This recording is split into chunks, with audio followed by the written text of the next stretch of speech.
So, we're going to a small Sicilian village called Canneto di Caronia. Beautiful. Which is home to only about like 150 people. It's a very small village. That's very small.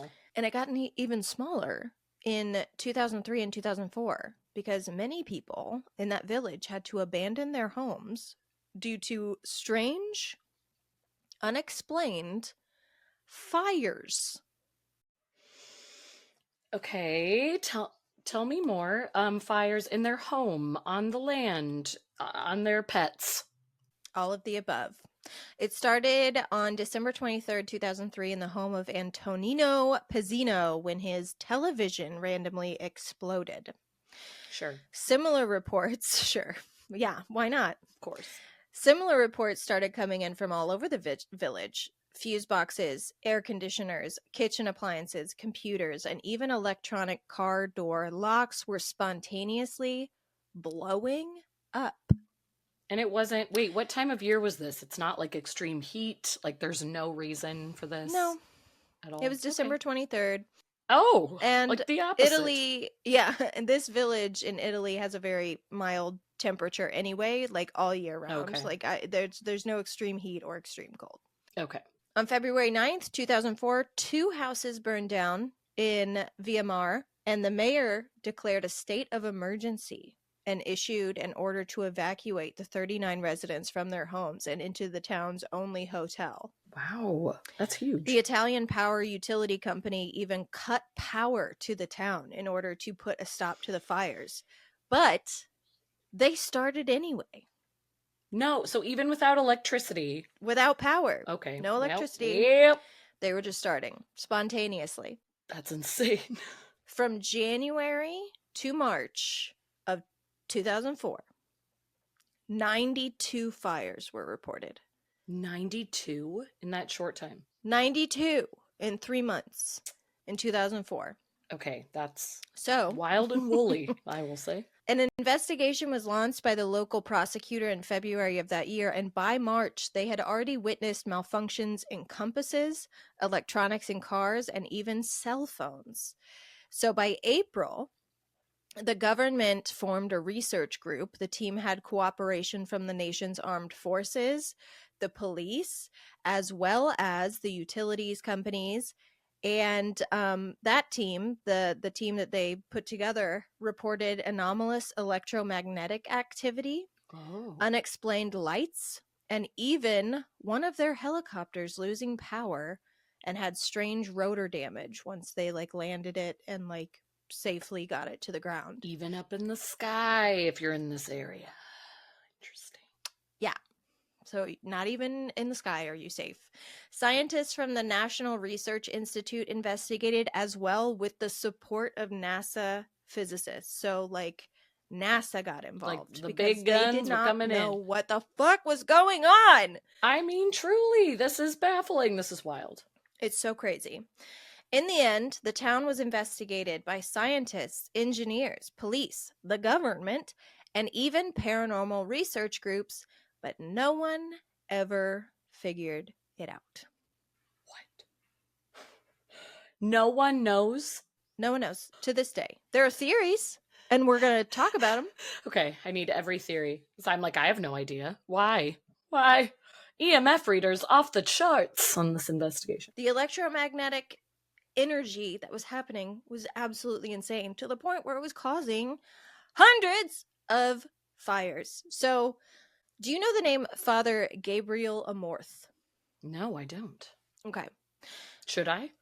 I bet you know of him. Oh no, that was Ashley's nice way of saying yes, you should know this person. It's actually so embarrassing for you. But I'll hold your hand and walk you through it. Actually, I quit.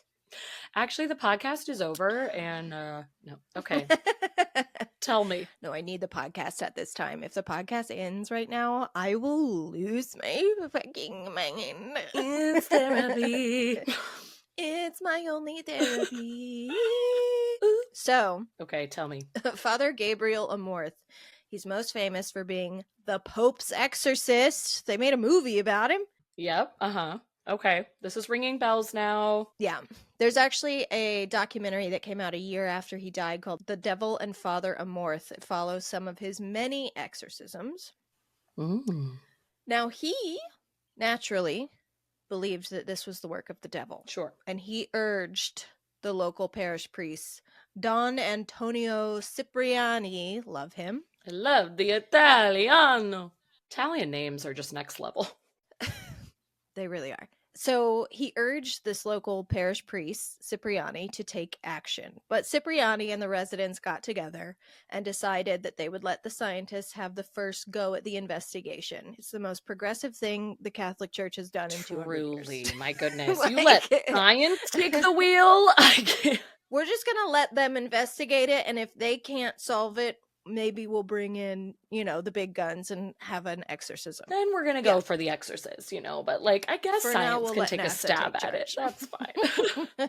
Oh my gosh, I love it. But in the spring of 2004, Canneto was a extremely wild place to be. Like, there were just fire trucks and police jeeps at the entrance of the city, like waiting for the next fire to erupt, even though the residents had already been taken out of this area. So they were just like stationed there. Right. There were like vans with large rotating antennas on top measuring the radio waves in the area. There were all kinds of instruments all around to monitor geomagnetic, meteorological. That is a tough ass word, and I'm really proud of you. I feel like at least one of the three pronunciations you just did was right. Meteorological. Electromagnetic and electrostatic indicators. These were all over the town, all these vans with like all these like... I'm imagining Twister, to be honest, and like all the vans like set up for the storm chasers, and like Dorothy is getting ready to release her balls into the air. Yep. I'm seeing it. So those were all over the towns, and they also had all these instruments placed inside the empty homes while the residents were gone to try and measure what was going on. Volcano experts had come in and marked the streets with spray paint everywhere. Volcano experts? I mean, you gotta do it all.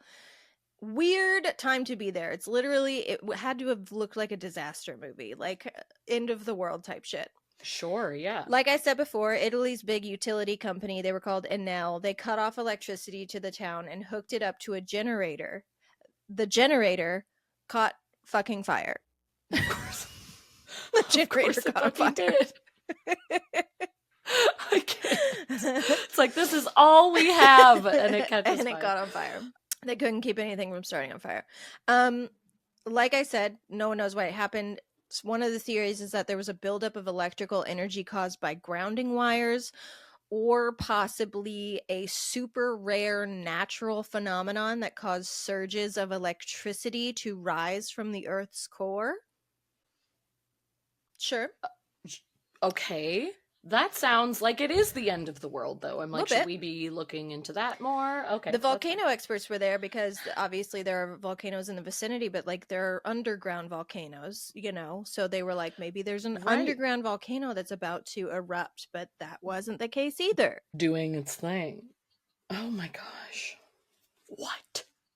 By June of 2004, the residents were allowed to return to their homes, and the fires stopped.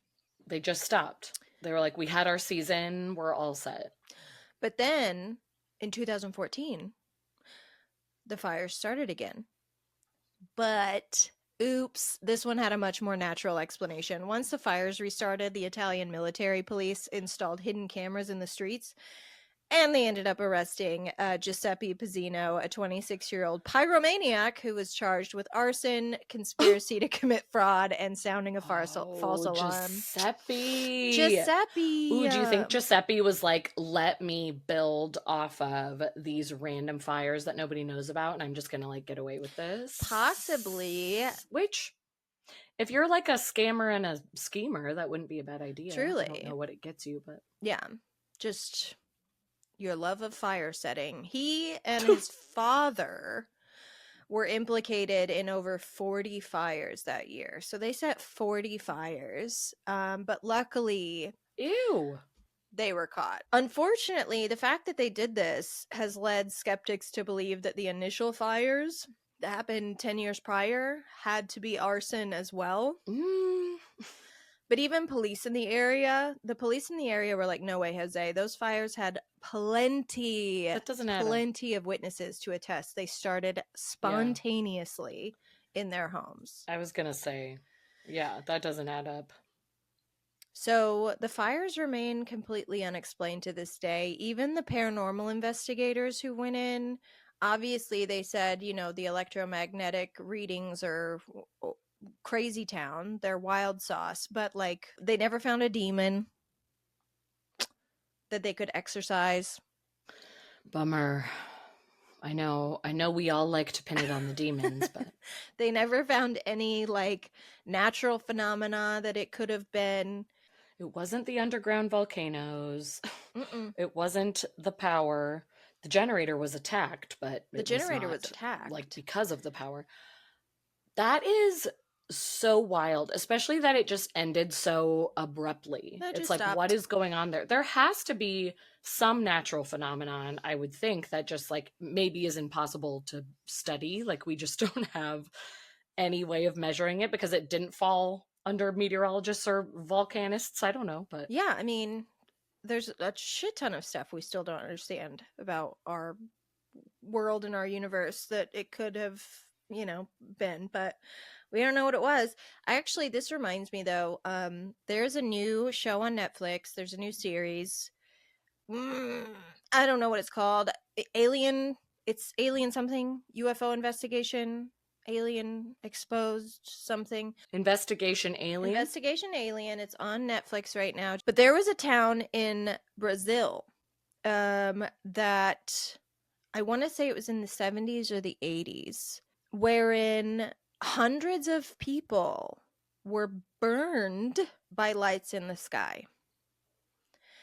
They reported seeing these lights almost like, so like, you know how UFOs these days, there's all these different, there's the tic tacs, there's the disc, there's the, and sometimes there's just a light. And a lot of people call them plasmoids because they don't seem to have like a physical shape. Yeah. They almost just seem like a light. So these people were seeing these lights in the sky and literally getting burns on their body. Like bad burns? Yes. Like leaving a mark. It looked like someone put a cigarette out on their body. Damn, they're getting like branded. Mm-hmm.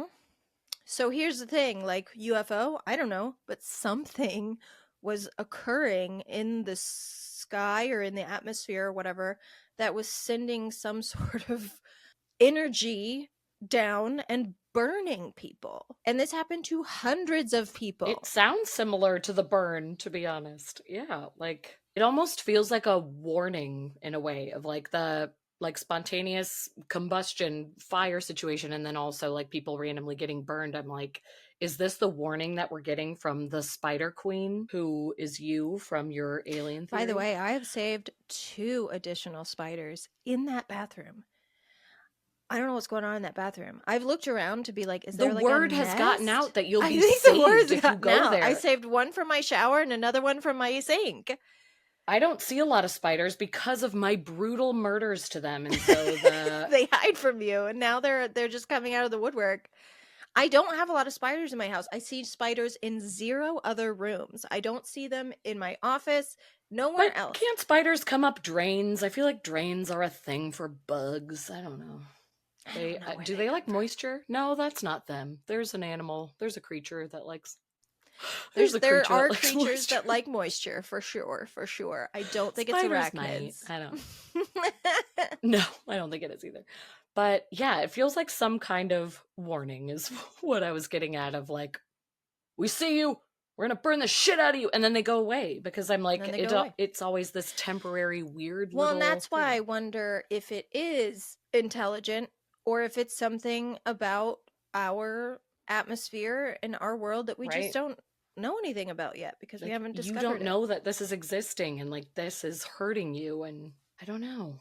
So I am so curious what that could be though, and that like maybe there isn't even like a scientist name for what it is that needs to be studied, because like you said, everybody was flocking to this location, but it was just like we needed this one other thing that we haven't learned yet.